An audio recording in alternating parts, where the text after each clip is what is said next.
んだ、あの壁は50メートルだぞ。やつだ。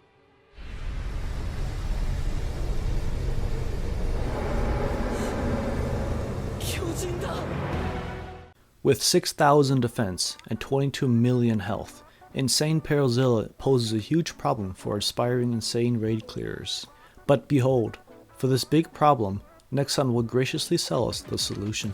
In all her German tank glory, I present to you Iroha in a nutshell. First things first, let's cover the basics.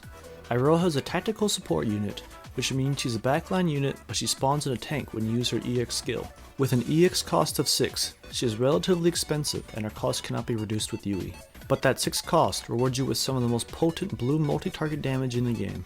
Now it's important to note that like with all TS units, most unit stats come from the tank itself and not the character. So while Iroha has a high enough attack stat to make her competitive stat stick, you can use Shale DB to see that her tank stats are much higher. If we take a look at the first part of her EX skill, it tells us that the tank gets imbued with 38.5% of Iroha's attack stat, meaning the Iroha on field doesn't get the full benefit of the stats you see on the character screen. This is all to help explain that getting stars on a TS unit yields a far smaller boost than on normal units. Most of the attack you gain from extra stars won't boost your Iroha at all, which is why, a lot of the time you'll hear people say you should take Iroha to UE40 or UE50, but if you can't afford that, you might as well keep her at 3 stars, which is exactly what I did on my JP account. Now let's cover the second part of Iroha's EX skill.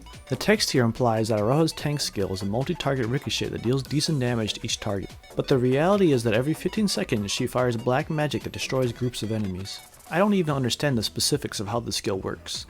All I know is that everything dies whenever she shoots.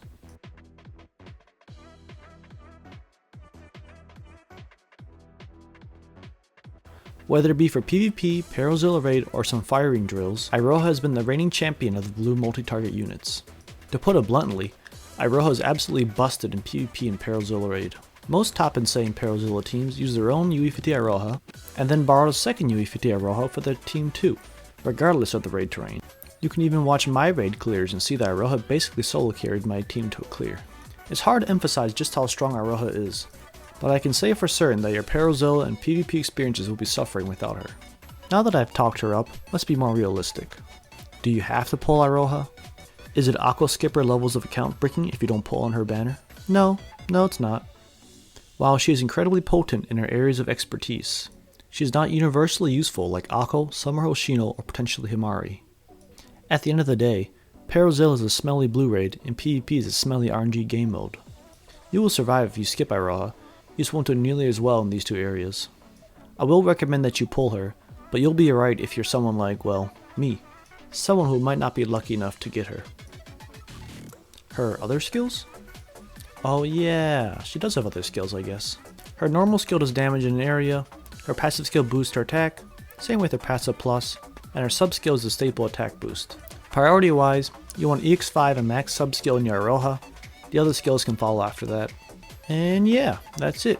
Go pull your Iroha and find a circle with a UE50 Iroha you can borrow from.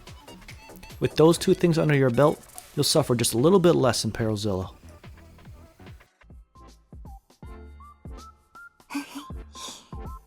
なかなか悪くない場所だと思いませんか?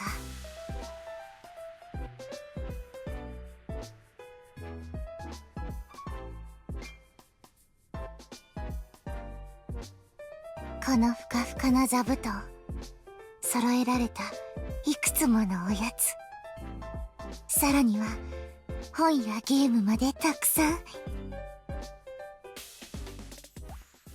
No, I'm not defending German technical superiority, I'm stating the f***ing obvious. A real man fights a panzer at close range! This is war. We can't worry about dumb animals. Apart from the infantry. I told Mama we'd see elephants, tigers, panthers. She thought I was visiting Moscow Zoo. I can't believe it! They destroyed my beautiful tiger! Kaede? Who? Oh, Kaede. Yeah, I think she was a playable character. Let me see. Ah, yeah, playable. But not by me. Or anyone else apparently, because I haven't seen her on a raid scoreboard since her release. I mean, come on. She's a shielder with an HP% sub skill. Considering the DPS heavy meta we exist in, Nexon couldn't have made her more useless if they tried. Even if you like shield type units, we'll be getting Summer Shizuko for free, so there's really no point to pull for Kaede unless you just really like the character. Although, if you admit to liking this type of character, we will judge you. Also, Michiru is going to be farmable, in a car type event similar to the Bunny Chaser event. She's good for a free unit, almost best in slot for 1 raid even. Definitely worth farming, but you don't need to build her right away if you don't think you need her. She's basically a self-buffing unit that does decent damage for 5 cost.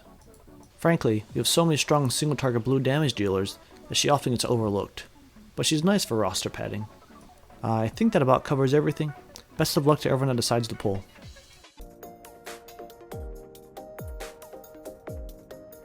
ではお見せしてしんぜよう。私が考案した新しいミチル流忍術。